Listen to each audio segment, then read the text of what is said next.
E aí, galera, tudo bem? Conforme eu tinha conversado com vocês, eu vou fazer aqui uma revisão, né, sobre o segundo reinado, né, e dar prosseguimento de onde a gente parou, né, em relação à matéria, tá? O que eu iria mencionar com vocês é o seguinte, é que o segundo reinado ele começou por volta do ano de 1840, aí terminou em 1889. Interessante mencionar sobre esse período aí, 49 anos, né, um longo reinado de Dom Pedro II, né, é que ele chegou ao poder por meio de um golpe, o famoso golpe da maioridade, né, quando Dom Pedro foi coroado apenas com 14 anos de idade e ele saiu do poder porque ele sofreu um golpe, né, o 15 de novembro de 1889, né, com a proclamação da República. Dom Pedro foi destituído pelo Marechal Deodoro da Fonseca. Então coloquei aqui um esquema, né? Hoje eu vou dar uma acelerada nessa parte, porque a gente já comentou isso tudo aqui, mas o golpe ele foi arquitetado, né, pelo grupo progressista, que vai ser chamado posteriormente de liberais, tá aqui, tá? Teve, né, a recusa dos regressistas, né? O regente Araújo Lima a princípio não aceitou, mas acabou que sendo convencido. Por quê? Eu tenho aqui motivos para a antecipação, né, da maioridade do imperador. Vamos lembrar, era necessário concentrar poderes, era necessário restaurar a monarquia, inclusive, né, o retorno do poder moderador. Então, os argumentos utilizados para a antecipação da maioridade, né, do jovem Pedro II seria nada mais do que conter as rebeliões que estavam ocorrendo no Brasil, as famosas rebeliões regenciais. Algumas já tinham sido contidas, né, antes do imperador atingir a maioridade, mas outras persistiram.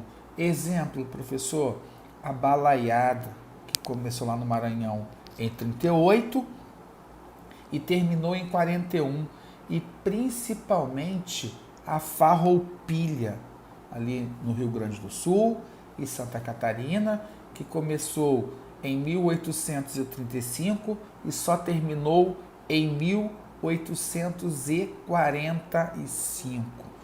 Então, o Dom Pedro ele chegou ao poder para conter as rebeliões e principalmente estabilizar a crise política, acabar com essa questão, né, das rebeliões que estavam ocorrendo, dos problemas políticos e econômicos do Brasil. A gente estuda o segundo reinado, que foi um período, né, longo, são 49 anos, não por uma linearidade, ou seja, uma linha do tempo. A melhor forma de estudar seria pelas temáticas. Então vamos falar um pouquinho sobre política, sobre economia, sobre os conflitos que vão ocorrer, né, os conflitos externos, e finalizando com a crise. Vamos lá. Política durante o segundo reinado. A primeira coisa que eu tenho que mencionar com vocês, a estrutura de poder foi mantida, tá? Então, quando Dom Pedro I renunciou, ele tinha muito poder, era uma figura centralizadora.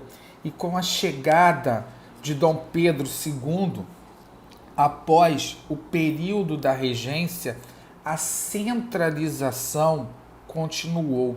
Então, tenho aqui uma monarquia, tá, liderada por um imperador E no caso, o Pedro II, ele tinha muito poder. Esse poder, né, era garantido pela Constituição de 1824, né? O famoso poder moderador. Isso aqui garantia ao imperador o direito de interferir nos demais poderes. Então, Dom Pedro, ele tinha poderes concentrados em suas mãos. Ok? Falando de política, a gente tem que mencionar o processo eleitoral que ocorreu no ano de 1842. Um processo conturbado, marcado pelo uso da violência. Não é à toa que esse processo ficou conhecido como as eleições do cacete. O termo cacete, pancadaria. Vamos lembrar de alguns detalhes. Dom Pedro II, ele convoca novas eleições. Já existia um tempinho que não havia uma renovação política. E essas eleições seriam para a composição de uma nova Câmara dos Deputados e para a formação de um futuro gabinete. Quando eu falo aqui gabinete, são os ministérios, os ministros que iriam governar junto com o imperador. E aí, eu tenho uma disputa pelo poder. Essa disputa ficou concentrada entre os liberais e conservadores. Liberais, Partido Liberal, era composto por alguns membros da classe média, por grandes proprietários de terras, eram monarquistas, escravistas, porém desejavam algumas mudanças políticas. O gabinete liberal, os deputados liberais, eram liderados pelos irmãos Andrada. José Bonifácio, Antônio Carlos de Andrada. Eles estão na política brasileira desde a regência, desde o primeiro reinado. O Ministério dos Andradas bateu de frente ali com Dom Pedro I, na elaboração da Constituição de 23. Mas Dom Pedro faz as pazes, José Bonifácio, inclusive, vai ser o tutor do jovem Pedro II. Então, os liberais seriam liderados pelos irmãos Andradas. E os conservadores, aquela galera que não admite mudança, centralização do poder nas mãos de uma única figura, era liderado, eu esqueci de colocar o nome aqui, mas a gente bota agora, por uma figura chamada de Araújo. Eu estou aprendendo a escrever nisso aqui, tá? Então, por enquanto, vai ficar assim mesmo. Araújo Lima. Opa! Eu conheço esse cara aí. Ele foi um regente, sim, a regência Una de Araújo Lima, o regresso conservador. Ele era uma das lideranças do Partido Conservador. Então, esse processo eleitoral vai ser marcado pela disputa entre liberais e conservadores. Esse processo eleitoral foi muito conturbado. Eu tenho aqui fraude na contagem dos votos, eu tenho a violência, principalmente entre eleitores liberais e conservadores. Então o processo foi conturbado, foi muito complicado. E nós temos o resultado com a vitória dos liberais. era evidente. Conservadores questionaram, não aceitaram a sua derrota e começaram, né, a tentar tumultuar o processo, a recontagem dos votos. E aí começaram a ocorrer atritos, discussões, bate-boca, agressões entre liberais e conservadores. A situação começou a complicar, porque começou na Câmara dos Deputados, porém chegou às ruas, porque eu tenho partidários, grupos que defendiam os liberais, entrando em atrito com grupos que defendiam os conservadores. Dom Pedro II reagiu, tinha que reagir, e ele acaba aqui anulando o processo eleitoral. Foi a primeira prova de fogo colocada sobre o imperador. Professor, Dom Pedro tinha atribuição para isso? Sim, ele foi testado, ele tinha que mostrar sua autoridade. Ele acaba anulando através do uso do poder moderador. E ele fala, olha, pelo poder moderador investido em mim, anulo esse processo eleitoral. Ou seja, nem liberal e nem conservador. Esse processo conturbado, realizado aí no ano de 1842, ficou conhecido como eleições do cacete. Tempos depois, Dom Pedro resolveu dar uma oportunidade, ou seja, uma chance aos liberais e conservadores. Convocou as lideranças, tanto do liberal quanto do conservador, para uma reunião e ali resolveu fazer uma conciliação. Ou seja, ele resolveu fazer um acordo. Tanto que a gente classifica, né, esse acordo com Dom Pedro e deputados liberais e conservadores como Ministério Conciliador ou da Conciliação. Dom Pedro, ele vai sintetizar essa reunião num revezamento entre liberais e conservadores. Como essa história funcionou? Vamos lá.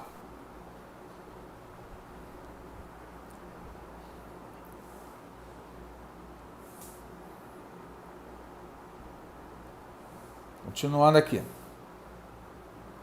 Dom Pedro reuniu as lideranças dos liberais e conservadores e provou para eles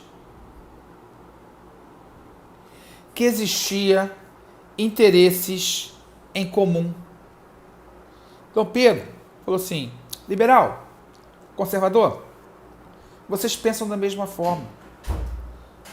Só são bonitinhos no nome, mas vocês defendem os mesmos interesses. O liberal, olha, imperador, improvável. O conservador também. Não existe nada de comum entre nós. Aqui é igual água e óleo. Não se mistura. Dom Pedro, será? Vamos lá. Liberal, conservador, você defende o fim da escravidão? Você é contra isso? Liberal, não. Eu sou um grande proprietário de terras. A base da minha mão de obra é escrava. Dom Pedro, opa. Conservador, você defende o fim da escravidão? Conservador, também não. Dom Pedro, então eu já encontrei alguma coisa em comum. Liberais e conservadores defendem a manutenção da escravidão. Ah, imperador, só isso. Não existe mais nada em comum entre nós. Dom Pedro, tudo bem. Me diz aí, quem quer acabar com a exploração do povo? Liberal ficou quieto, conservador também. Dom Pedro, opa, já encontrei duas coisas em comum. Vocês defendem a exploração do povo. Aliás, quem defende aqui a manutenção do poder entre vocês, entre as elites? Será que eu deva abrir mão, por exemplo, eleições diretas, sem voto censitário, dar oportunidade política ao povo? O liberal não aceitou e nem o conservador. E aí o Dom Pedro falou assim, olha, desculpa, mas não existe diferença entre vocês, como o povo diz, vocês são farinha do mesmo saco. Não existe diferenças entre liberais e conservadores. No meu acordo, na minha proposta, eu faço um revezamento entre liberais e conservadores. Ou seja, numa eleição,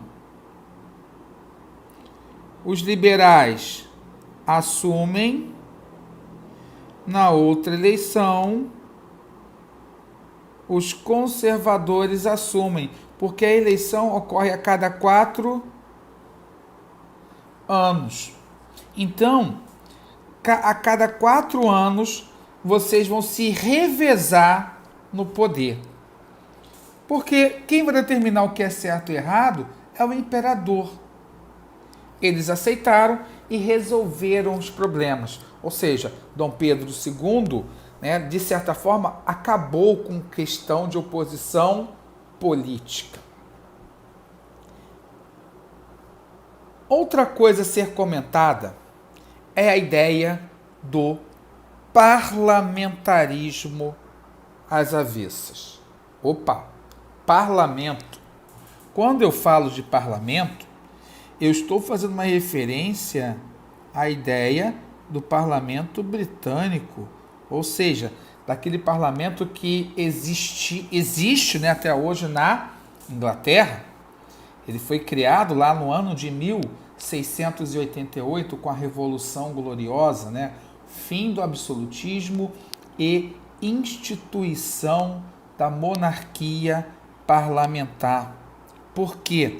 No parlamento britânico, o primeiro-ministro, ele é muito poderoso, né? É o primeiro-ministro que governa o país. Tá aqui, ó. Ou seja, lá o rei é simbólico. E aí Dom Pedro estabeleceu que iria criar um conselho de ministros e esses ministros estariam submetidos ao primeiro-ministro. Aí os deputados, calma aí.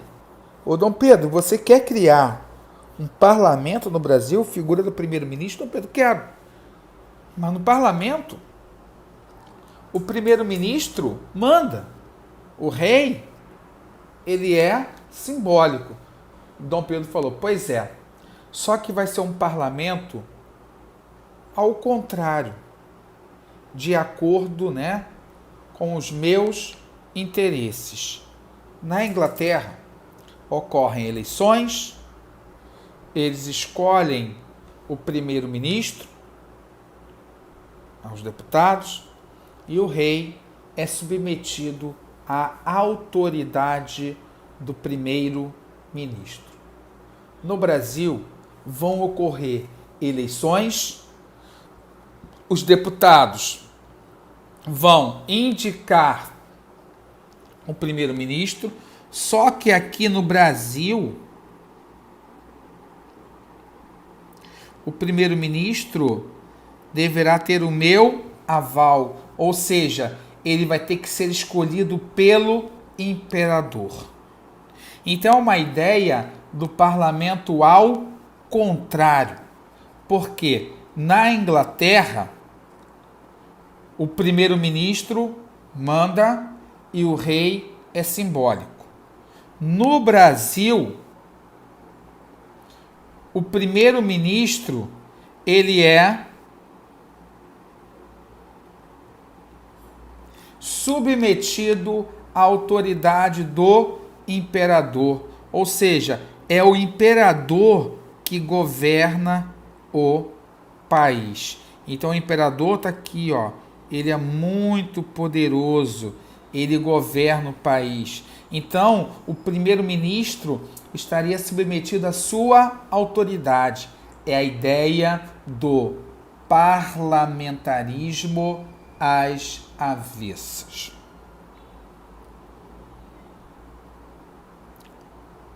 Outro problema político que Dom Pedro II enfrentou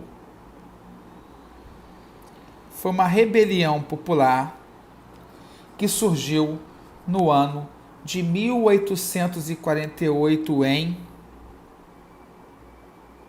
Pernambuco. Caramba! Pernambuco. Surgiram algumas revoltas naquela província. Eu tenho uma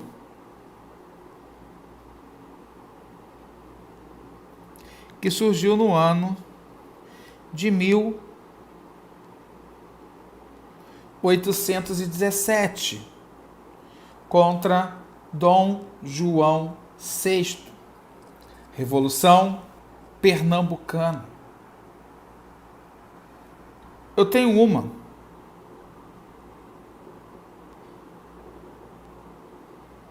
em 1824 contra Dom Pedro I, chamada de Confederação do Equador. E tenho agora a terceira,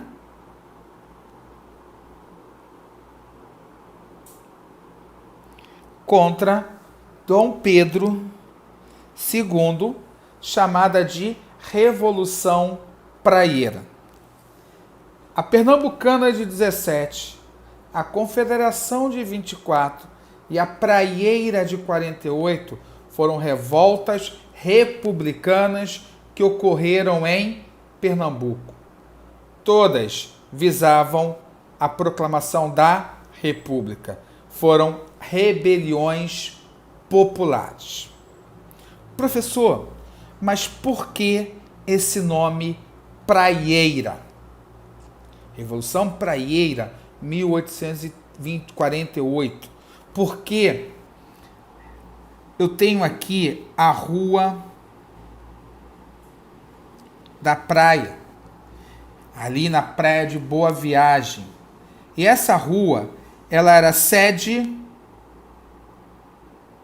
ali se localizava a sede do Partido Liberal, também conhecido como Partido da Praia. Entre as principais metas do Partido da Praia, a gente menciona o fim do voto censitário. O voto censitário era aquele que você deveria comprovar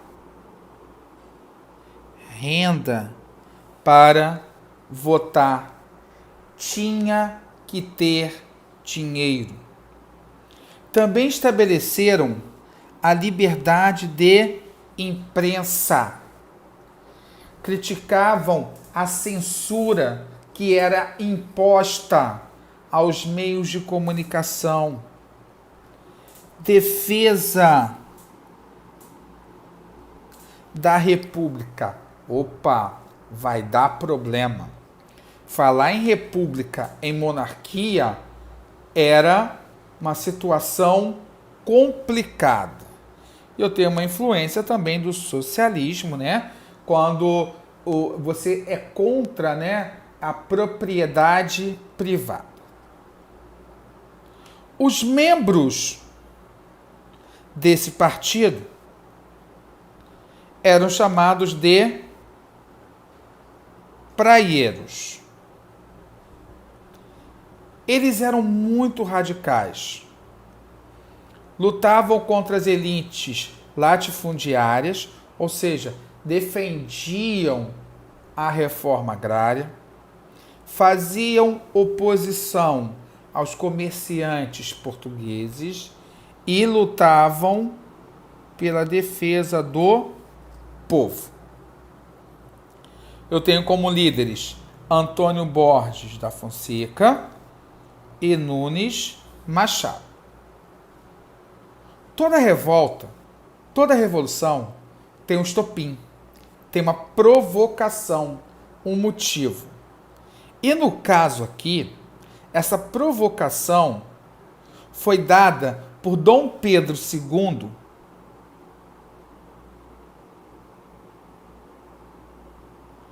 quando ele destituiu, o que seria isso? Retirou do poder o governador de Pernambuco, Antônio Pinto Chiorro.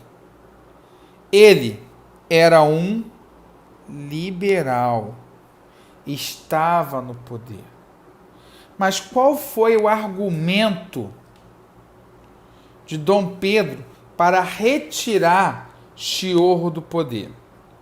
Dom Pedro alegou que Chiorro não tinha capacidade de lidar com as crises econômicas. Então ele utilizou como motivo a crise no comércio do açúcar. O açúcar sofria muita concorrência externa. Então Dom Pedro alegou que deveria tirar aquele governador porque o açúcar não estava dando o devido lucro. Para piorar a situação, Dom Pedro nomeou um conservador.